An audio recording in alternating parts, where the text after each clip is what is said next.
სოციალურად დაუცველი ოჯახების სახელმწიფოს დახმარების თხოვნით მიმართავენ. საცხოვრებელი ფართის გარეშე დარჩენილი დედები მცირეწლოვან შვილებთან ერთად გუშინ კონსტიტუციის ქუჩაზე ყოფილი პოლიკლინიკის შენობაში ცარიელი ოთახების დაკავება შეეცადნენ.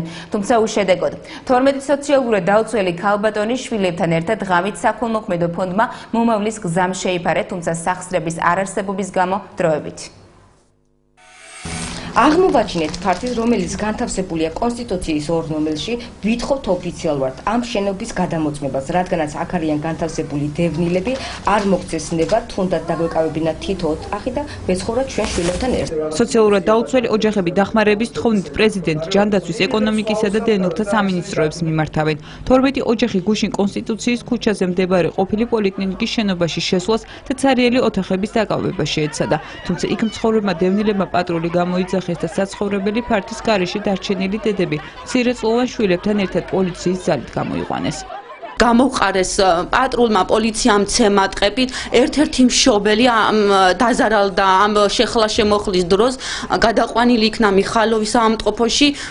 ვართ ძალიან მძიმე სიტუაციაში, ამჟამად არცაც ასასვლელი აღარ აგვაქვს. სოციალურმა მუშაკმა ალტერნატიული ფართი ოჯახებს გუშინვე შესთავაზა, თუმცა დედები ნუცუბიძის ქუჩაზე ჩხილბავშთა სახლში გადასვლაზე არ თანხმდებიან. მათი თქმით, იქ მოხვედრის შემთხვევაში შესაძლოა მათი შვილები გააშვილონ.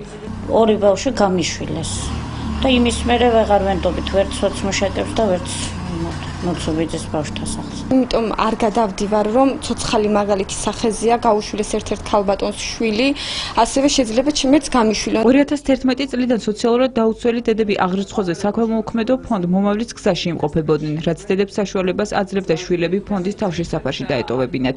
თუმცა აგვისტოდან ფონდის ბავშვებზე ზრუნვას ვეღარ შეძლებს, რადგან თავშესაფარს საკმარისი დაფინანსება აღარ აქვს. ეს დედები არიან აქ, გუშინ მთელი ღამე გაათმეს, აქ არაპირებენ წასვლას და არ ვიცი, ამბობენ რომ არ აქვს არსად წასასვლელი, ხა მე ნამდვილად ვერ ვეთყვი ამათ რომ გადით და დატოვეთ ეს ოთახი, მაგრამ ყოველ შემთხვევაში ადმინისტრაცია დაკავებული აქვს, ჩვენ არ გვეძლევა მუშაობის საშუალება რომ გავაგრძელოთ მუშაობა და მათ შვილების ხვალინდელ დღეზე ვიფიქროთ რომ შემოწირულობა ვითანამშრომლოთ სხვადასხვა შემოწირულ კომპანიებთან. ღამის გათენება სოციალურად დაუცველ დედებს გუშინ ფონდის შენობაში მოუწიათ, თუმცა ფართის სიმცირის გამო ისინი მომავლის გზაში ვეღარ გაჩერდებიან. საცხოვრებელი ფართის გარეშე დარჩენილი სოციალურად დაუცველი ოჯახები მიმართოს სახელმწიფო უწყებასა და პრეზიდენტის ადმინისტრაციას ორშაბათს გადაუგზავნიან.